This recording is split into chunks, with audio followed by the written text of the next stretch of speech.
On a quiet summer night in Jacksonville, Florida, the kind of night where families gathered around backyard grills and children played on porches, a shocking act of violence tore through the illusion of an ordinary home. At the center of it all was 37-year-old Marcus Holloway, a man his neighbors thought they knew, a warehouse supervisor, a reliable provider, a reserved father who seemed to care only about his wife Danielle and their 2 kids. To the outside world, Marcus was the picture of routine stability, but as investigators would later uncover, that carefully built facade was already crumbling long before the first shot was ever fired. Marcus wasn't just a husband and father. He was also carrying on a secret relationship with a woman across town, a relationship that would ultimately ignite the events of June 19, 2020. Her name was Sabrina Ellis, 29 years old, working retail shifts by day and babysitting for neighbors at night. She was someone who craved connection, someone who believed in promises, and she believed Marcus when he told her he lived alone, worked long hours, and would eventually bring her deeper into his world. What she didn't know, at least not in the beginning, was that Marcus's world already revolved around a wife and 2 children who had no idea she existed. For 8 months, Marcus lived a double life, walking a tightrope between stability and secrecy. He laid down rules from the start. No surprise visits, no introductions, no overlap with his family. Their meetings were kept to her apartment or cheap motels.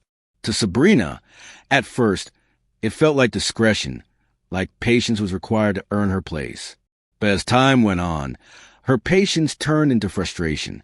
She wanted recognition, a sense that she wasn't just a hidden chapter in someone else's life.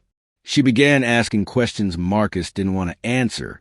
Meanwhile, Danielle started to notice small but undeniable changes in her husband's behavior. His phone, once left openly on the counter, was now locked and guarded. His late nights, explained away with vague excuses about work or errands, began to feel less convincing. He grew irritable, less present with the children, more distracted at the dinner table. Danielle couldn't prove anything, but her intuition told her something was wrong. She confided in her sister that she suspected Marcus was being unfaithful. Still, she couldn't have imagined the way the truth would come crashing into her living room. By the time June arrived, Marcus was unraveling. He had started pulling back from Sabrina, ignoring her calls, blocking her number, avoiding the confrontation he knew was inevitable. But Sabrina wasn't willing to fade quietly into the background. To her, this was more than a fling. It was a promise. She wanted answers. And on that summer night, she made the decision that would seal both their fates.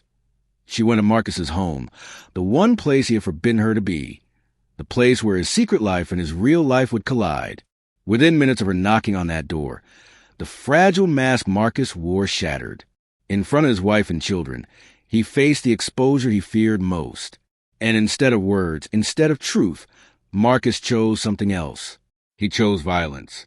2 gunshots would echo through the neighborhood. And by the end of the night, one life would be cut short, while another would be shackled forever by the weight of his actions. This is the story of Marcus Holloway, of Sabrina Ellis, of Danielle, and 2 children caught in the fallout of a man's lies. It is a story of secrecy, betrayal, and the devastating price of a double life. And it begins not in the courtroom, not at the crime scene, but right here, in a seemingly ordinary Jacksonville home, where an evening of family routine turned into a tragedy that would haunt everyone involved. Marcus Holloway hadn't set out to destroy his life. That much became clear as investigators retraced the steps that led him to the front porch of his own home on June 19, 2020. What began as a digital flirtation, seemingly harmless messages on a dating app, would spiral into a relationship that Marcus thought he could keep in the shadows. For Sabrina Ellis, however, those same messages were the beginning of something she hoped could grow into real love. They first connected in October of the previous year. Marcus had downloaded a dating app under the guise of curiosity, but his profile told a carefully edited story. He was single, hardworking, and too busy to socialize much outside of work. He liked movies, sports, and quiet evenings at home. What wasn't written, of course, was the truth that home was already filled with a wife and 2 children who depended on him. For Sabrina, who had been searching for someone steady, Marcus seemed different from the men she had met before. calm, polite, and reassuring. He didn't make wild promises. He set rules. From their very first conversations, Marcus made it clear she could never visit him unexpectedly. They would meet only at her apartment or in rented motel rooms. He explained this away as a need for privacy, telling Sabrina he didn't have family nearby, that his demanding job required long hours, and that his home was a sanctuary. In the beginning, Sabrina accepted those restrictions. After all, she had known secrecy before. Being a trans woman in Jacksonville meant living with both scrutiny and judgment.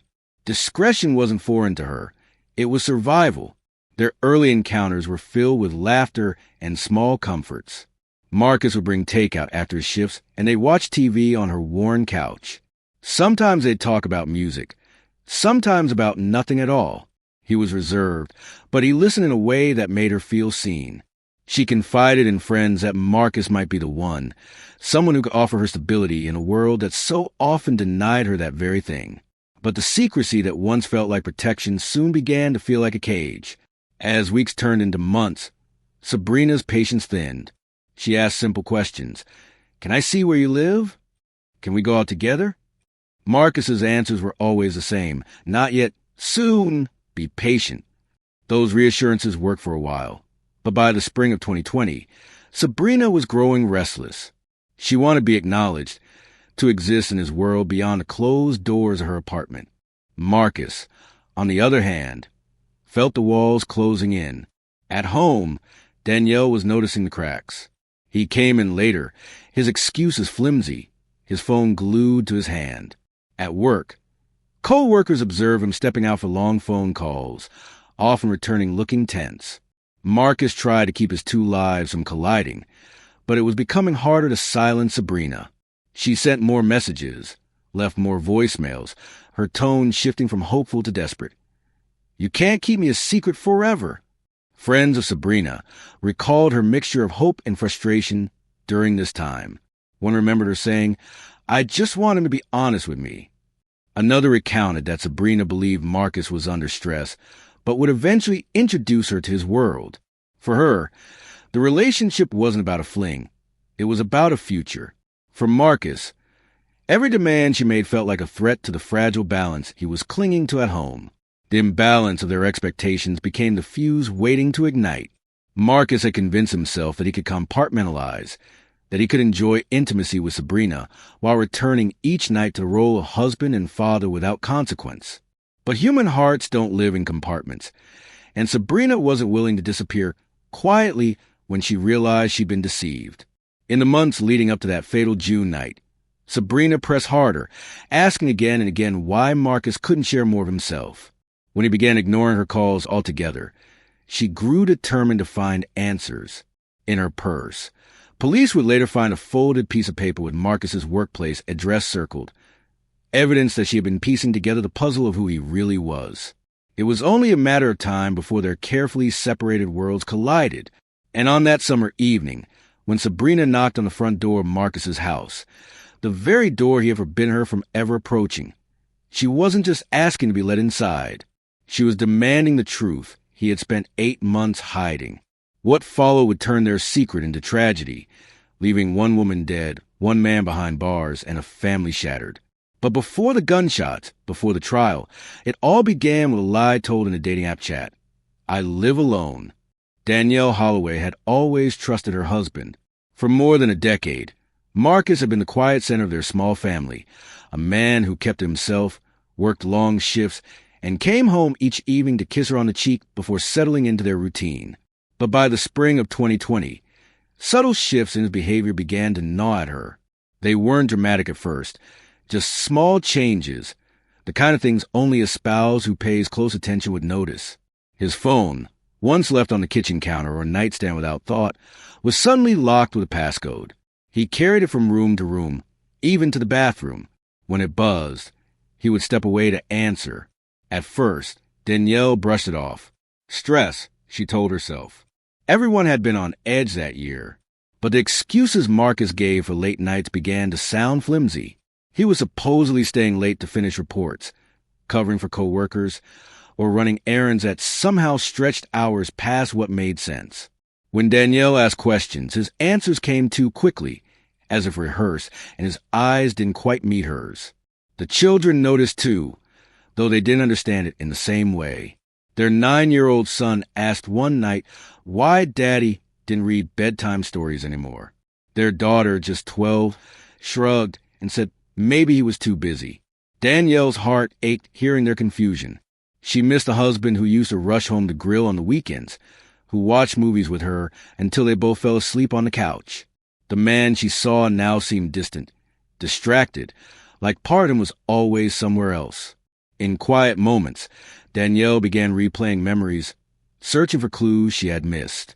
She remembered a weekend in late March when Marcus claimed he had to help a co-worker move, only to return home late in the evening smelling faintly of perfume that wasn't hers. She remembered finding a crumpled motel receipt in his jacket pocket, a detail he brushed off as a quick nap between shifts. It didn't add up, but Danielle, still clinging to trust, tucked those doubts away, unwilling to confront what they might mean. Her sister, however, was less forgiving. When Danielle confided her suspicions over the phone, her sister's response was blunt. "He's cheating, Danny. You know it." Danielle resisted the idea, her voice breaking as she insisted there had to be another explanation. Yet deep down, she knew her sister was only voicing the truth she had been too afraid to face. Meanwhile, across town, Sabrina Ellis was fighting her own battle of emotions. The messages she left on Marcus's phone became more frequent, her tone swinging between tender and frustrated. She wanted to be acknowledged, to see the place where he lived, to meet him outside the narrow confines of her apartment walls. "I can't be a secret forever," she wrote one night in May. Each time Marcus ignored her calls, her determination hardened. She wasn't trying to destroy his life. She just wanted honesty. But in Marcus's mind, her persistence was a threat. At work, his co-workers began to notice the strain. Marcus, usually punctual and efficient, grew tense, snapping at colleagues and avoiding small talk. He often stepped outside to take calls, his expression tight when he returned. One co-worker later told police that by early June, Marcus seemed like a man carrying a weight he couldn't shake. The truth was, Marcus was trapped in a web of his own making. He wanted the comfort of his family and the thrill of his secret. But the two worlds were beginning to collide. Danielle's growing suspicion at home mirrored Sabrina's demands for transparency. Every unanswered call, every unexplained absence tightened the pressure until there was no space left to breathe. Danielle's breaking point came one evening when she reached for Marcus's phone while he was in the shower. It was locked, of course, but she could see dozens of missed calls from an unfamiliar number flashing on the screen. Her stomach twisted. She didn't know yet that those calls belonged to Sabrina, but the confirmation of her worst fears felt like a punch to the chest. That night she lay awake, staring at the ceiling, silently rehearsing the confrontation she knew was coming. And yet, she never got the chance. The confrontation didn't come from Danielle, but from Sabrina herself. By June, Marcus had stopped responding to Sabrina altogether, hoping silence would make her go away. Instead, it drove her to find him, to push past the lies he had carefully spun. She had begun to connect the dots, his workplace, his routine, and she was determined to confront him face to face. Danielle could feel something building, though she couldn't name it. The tension in her house was like a storm cloud waiting to burst. She still clung to hope that she was wrong, that the man she married would come clean and explain everything away. But the reality was far darker. The cracks in her marriage were not just signs of infidelity. They were signs of an inevitable collision that would soon erupt into violence. Because when Sabrina finally arrived at Marcus's doorstep, Danielle wouldn't just discover the truth. She would witness the moment her husband chose a gun over honesty, a decision that would rip apart 3 lives forever.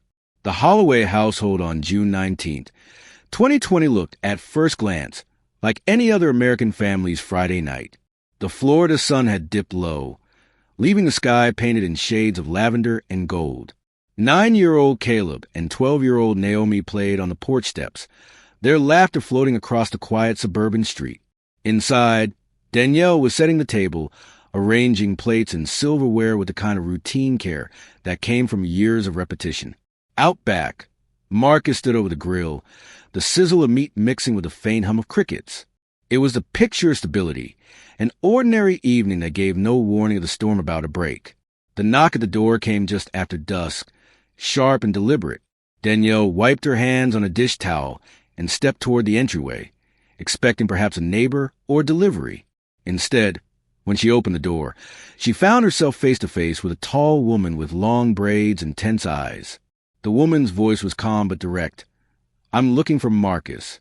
For a moment, Danielle froze, her mind scrambling to connect the dots. Behind her, the children paused their game, curious about the stranger at the door. Then Marcus appeared in the hallway, drawn by the sound of the visitor's voice. The instant he saw her, his face drained of color. Sabrina Ellis. Time seemed to slow as recognition flashed between them. Danielle glanced from her husband to the woman on the porch, searching their expressions for meaning. Sabrina pointed at Marcus, her voice rising. "Why did you lie to me? Why didn't you tell me about them?" The words hung heavy in the air, a blade cutting through the fragile illusion Marcus had fought so hard to maintain. Danielle's stomach dropped. In that single moment, suspicion hardened into truth. The late nights, the locked phone, the distance, all crystallized before her eyes. Her husband wasn't just hiding something. He was hiding someone. Marcus panicked. His carefully constructed world was collapsing in real time, in front of his wife, his children, his neighbors. Instead of answering, instead of facing the truth, his body moved with instinct born of fear and desperation. He strode toward the small drawer near the entryway, yanking it open with shaking hands. Danielle's voice cut through the air, sharp and alarmed. "Marcus, no!" But it was too late. His hand emerged gripping the cold metal of his .40 caliber pistol. Sabrina's eyes widened. She hadn't come to fight. She had come for answers, but the sight of the gun froze her in place.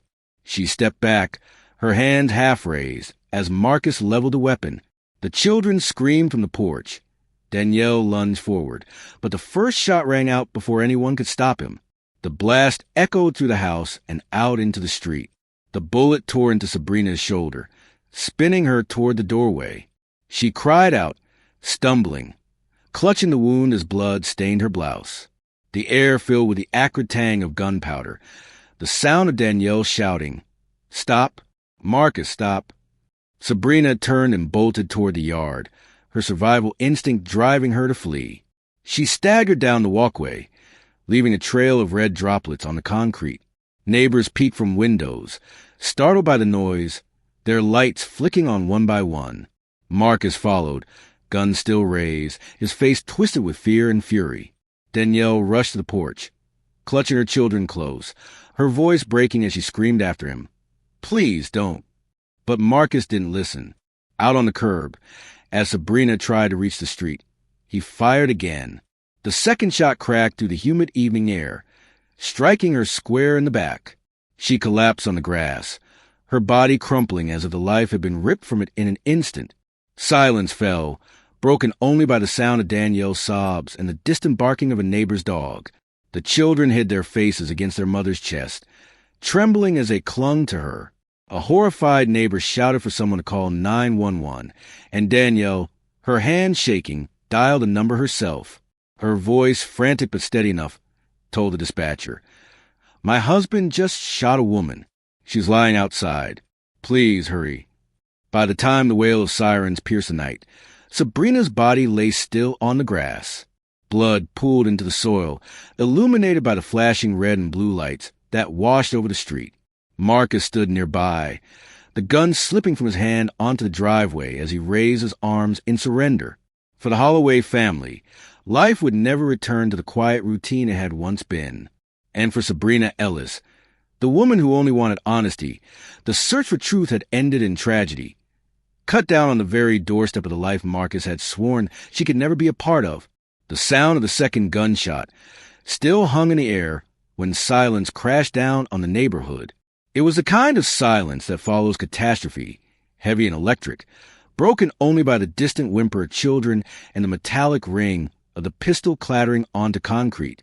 Out on the curb, Sabrina Ellis lay face down on the grass, her braided hair spilling across the blood-soaked ground. A thin crimson trail led from the doorway to the street, telling a story more damning than any witness could. She had been running for her life when Marcus Holloway pulled the trigger for the second time. Danielle clutched Caleb and Naomi to her chest on the porch, her voice ragged from screaming. "What have you done, Marcus?" she shouted, her tears streaking down her face. The children sobbed into her arms, their small bodies trembling as they tried to block out the horror in front of them. Danielle's mind raced, shock, terror, grief, and an overwhelming need to protect her kids. She pulled them inside, locking the door even as her husband stood just feet away in the driveway, the gun still warm in his hand. Neighbors began to pour from their homes, drawn by the thunder of gunfire. Mr. Jenkins from across the street, still in his slippers, rushed to the sidewalk. He froze when he saw the body on the ground, his voice breaking as he shouted, "Someone call the police!" Porch lights flicked on one by one, illuminating the stunned faces of community that had always thought of Holloways as quiet, unremarkable people. Now, that quiet had been shattered. Danielle fumbled for her phone with shaking hands. Her call to 911 was short and frantic. "My husband shot a woman. She's bleeding on the lawn. Please hurry." The dispatcher's calm voice tried to steady her, instructing her to stay safe with her children inside. But Danielle's eyes were fixed on the street.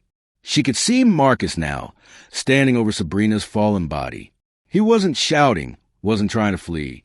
He simply stared, as if he couldn't quite believe what he had done. Slowly, he placed the pistol on the driveway and raised his hands, his chest heaving with uneven breaths. Within minutes, the wail of sirens sliced through the night. Red and blue lights washed over the houses as Jacksonville Sheriff's Office patrol cars screeched to a stop. Officers spilled out, weapons drawn, voices commanding Marcus to step back. He complied without resistance, his arms raised high. The gun was quickly bagged as evidence, its barrel still hot from discharge. Paramedics rushed to Sabrina's side, flipping her onto her back in a desperate attempt to find a pulse. Their hands pressed against her chest, their voices counting off compressions. Danielle watched from the window, whispering, "Please, God," though she knew in her bones it was too late. Blood soaked to the paramedics' gloves, pooling beneath Sabrina's body. After several long minutes, the attempt ceased. One medic shook his head. Time of death was called right there on the curb, beneath the Holloway family's porch light. The scene erupted into chaos. Yellow crime scene tape unfurled around the yard. Neighbors gave hurried statements, describing what they had heard, shouting inside, then one gunshot, a pause, and then another outside. Officers guided Danielle and her children away from the window, promising someone would speak with her soon. Caleb clung to her, still crying, asking, "Why did Daddy do that?" Danielle had no answer. Detectives arrived, their flashlights sweeping across the porch and walkway. They found 2 shell casings, one just inside the doorway, the other near Sabrina's body. The trail of blood told its own damning story. Her purse lay open in grass, its contents scattered. Keys, a phone, and a folded note with Marcus's workplace address circled in pen. Investigators immediately marked it as significant. This hadn't been random. Sabrina had come searching for the truth. Marcus was led to a squad car, his hands cuffed tightly behind his back. He didn't resist, didn't argue, just kept repeating under his breath, "She wouldn't leave me alone." His words, thin and broken, carried no weight against the scene before them. His wife's testimony, the blood trail, the neighbors' accounts, all of it painted a picture that couldn't be excused by a plea of self-defense. Inside the Holloway home, Danielle sat with her children, her body numb. The life she had known just hours earlier was gone, replaced by flashing lights, questions from strangers, and the sight of her husband being driven away in the back of a police car. The ordinary Friday night had become a nightmare that would define her family forever. For the neighbors, whispers spread quickly. Some said they had seen Marcus as quiet and polite, a man who kept to himself. Others admitted they had noticed him seeming more withdrawn in recent months. None of them could reconcile the Marcus they thought they knew with the man who had pulled a trigger not once, but twice, on an unarmed woman begging for acknowledgement. By the time the crowd dispersed and the street fell quiet again, Sabrina's body had been taken away, Her life ended in a place she was never meant to stand. The Holloway children slept fitfully under their mother's watchful eye, unaware of how permanently their world had been fractured. And Marcus, now in a holding cell, was left to sit in silence with the echo of those gunshots in his mind, the final sound of the double life he thought he could control. The hours after the shooting were a blur of flashing lights, crime scene tape, and questions that no one in the Holloway household was prepared to answer. By midnight, Marcus sat in a stark interrogation room at the Jacksonville Sheriff's Office, his wrists raw from the steel cuffs that had bound him since officers pulled him off his front lawn. Across from him, Detective Carla Benton, a veteran investigator known for her calm persistence, flipped through the first pages of a case file that already told a damning story. Marcus's opening statement was rehearsed, almost mechanical. He insisted that Sabrina Ellis had forced her way in, that she was unstable, and that he acted only to protect his family. His voice trembled as he painted himself as a man cornered by a woman who refused to leave him alone. "She threatened me," he repeated. "I had no choice." But Benton had been at the scene. She had walked the trail of blood from the doorway to the curb. She had spoken with Danielle, who told a very different story. Danielle's account was steady despite her visible distress. She told detectives that Sabrina had knocked politely, introduced herself, and asked for Marcus by name. She had not raised her voice, had not tried to force entry, had not shown any sign of aggression until Marcus appeared and his demeanor shifted into panic. Danielle described the horrifying moment when Marcus went straight for the drawer by the door, retrieving the pistol without provocation. She remembered Sabrina turning to leave only after the first shot struck her shoulder. The medical examiner's autopsy, conducted within 24 hours, supported Danielle's version. The first bullet had entered through Sabrina's right shoulder at close range, consistent with a shot fired from inside the doorway. The second bullet traveled downward through her upper back, severing vital organs and causing catastrophic blood loss. The angle and trajectory confirmed what the blood trail already suggested. Sabrina had been running away when Marcus delivered the fatal shot. This was not defense, the examiner noted in his report. This was pursuit. Investigators combed through Sabrina's belongings, recovered from the grass where she fell. Her purse contained everyday items, lip balm, a set of keys, her state identification card, but one folded slip of paper stood out. Written in blue ink was Marcus's workplace address, circled heavily. It was clear evidence that Sabrina had been searching for him after he cut off contact. In her phone, detectives found dozens of unanswered calls in the week before her death, some in the middle of the night. Screenshots stored in her gallery showed Marcus's texts over the months. "I live alone. Be patient. I'll bring you over soon." These messages, directly contradicting his marital status, painted a picture of deception and mounting desperation. Adding to the evidence was a shaky video clip from a neighbor's security camera. Though partially obscured by tree branches, the recording captured Sabrina running from the Holloway front door, clutching her shoulder. A few seconds later, Marcus emerged, arm extended. The flash of the muzzle and the crack of the second gunshot were unmistakable. The footage didn't lie. Sabrina was already fleeing when she was killed. Meanwhile, detectives tested Marcus's hands and clothing for gunshot residue. The results were positive, confirming he had fired the weapon. Ballistics experts matched both recovered bullets to his registered .40 caliber handgun. The chain of evidence left no room for ambiguity. Marcus had pulled the trigger, not once in panic, but twice, with the second shot ending Sabrina's life as she tried to escape. When confronted with the forensic results, Marcus's story began to shift. In a second interrogation, he admitted to the affair, downplaying its duration and intensity. He claimed Sabrina had become obsessed, threatening to expose him to his wife if he didn't respond. "I panicked," he said, his voice cracking. "She came to the house, and I didn't know what to do." Detectives pressed him, asking why he pursued her outside if his only fear was her presence inside. Marcus had no answer. He dropped his gaze to the table, his silence more incriminating than anything he had spoken. Back at the Holloway home, the crime scene unit meticulously documented every detail. 2 shell casings, one near the threshold, the other beside Sabrina's body, were bagged and tagged. The blood spatter analysis traced the sequence from inside the house to the yard. Photos captured Danielle's tear-streaked face as she gave her official statement. A mother forced to testify against a man she once trusted. Neighbors corroborated her account, recalling how they heard one gunshot, a pause, and then another outside after Sabrina screamed. As the pieces came together, the narrative Marcus clung to unraveled completely. The evidence was overwhelming. Sabrina was unarmed. She knocked calmly. She was shot first in the shoulder and then fatally in the back. His motive wasn't survival, it was secrecy. He hadn't acted to protect his family, but to silence a woman whose presence threatened to expose the double life he had built. By the second day of the investigation, prosecutors were already preparing charges. Second-degree murder, aggravated assault, use of a firearm to commission a felony. The list was long and unflinching. For Marcus Holloway, the illusion of control was gone. For Danielle and her children, the truth was laid bare in blood and betrayal.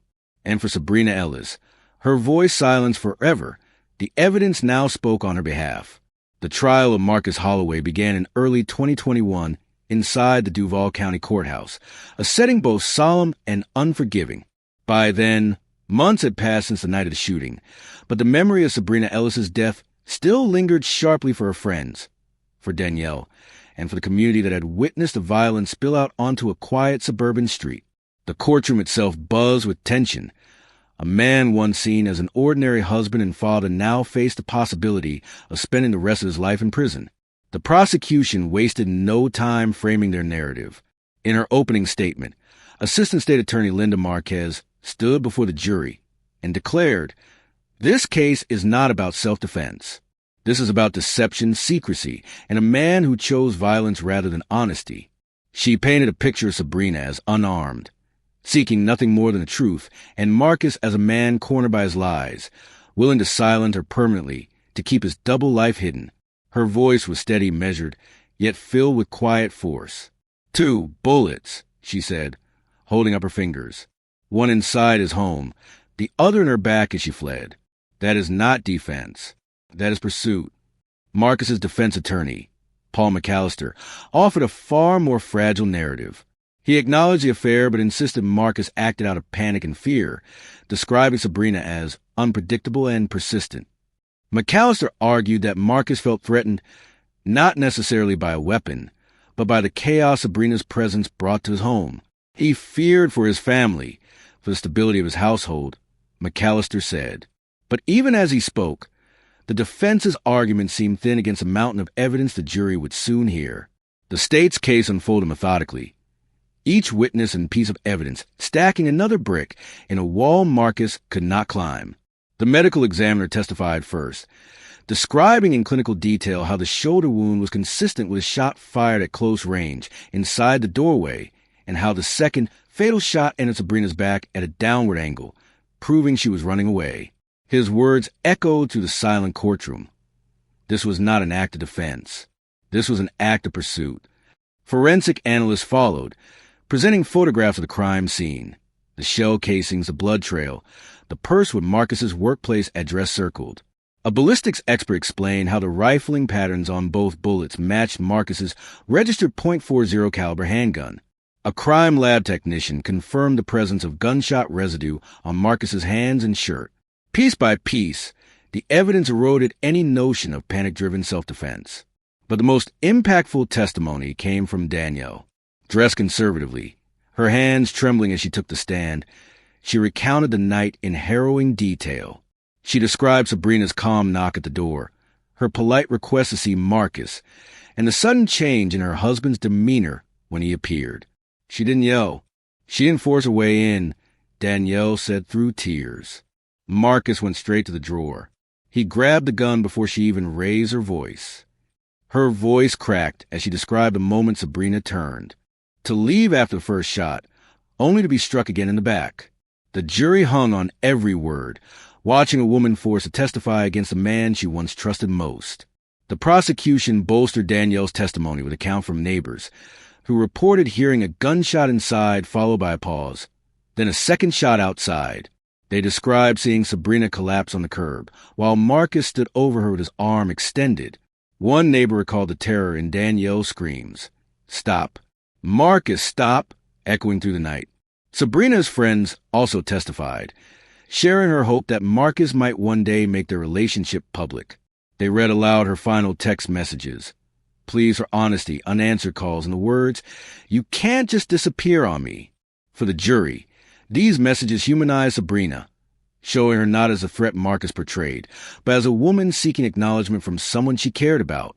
When it came time for Marcus to take the stand, the courtroom stiffened. He admitted to the affair, admitted to lying about his family, but clung to the idea that he panicked when Sabrina arrived. He claimed she threatened to expose him to Danielle, that her presence in his home felt like an attack.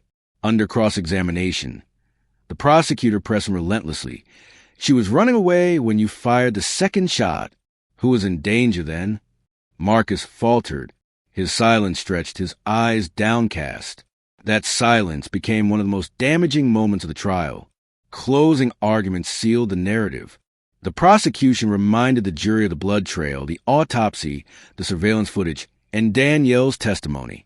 This was not a split-second mistake. Marquez said this was a choice. He chose to kill her because she threatened to expose him. The defense urged the jury to see Marcus as a man overwhelmed by fear, but the contrast between the two sides was stark. The jury deliberated less than a day. When they returned, the verdicts came swift and clear. Guilty of second-degree murder, guilty of aggravated assault, guilty of using a firearm in the commission of a felony. As the words were read aloud, Marcus slumped in his chair, his face pale, while Danielle sat rigid, her hands clasped tightly in her lap, tears sliding silently down her cheeks. The sentencing hearing came weeks later. The judge, stern and unflinching, looked directly at Marcus as he delivered the sentence. 40 years in state prison, with eligibility for parole only after 30. This was cowardly violence rooted in deceit, the judge said.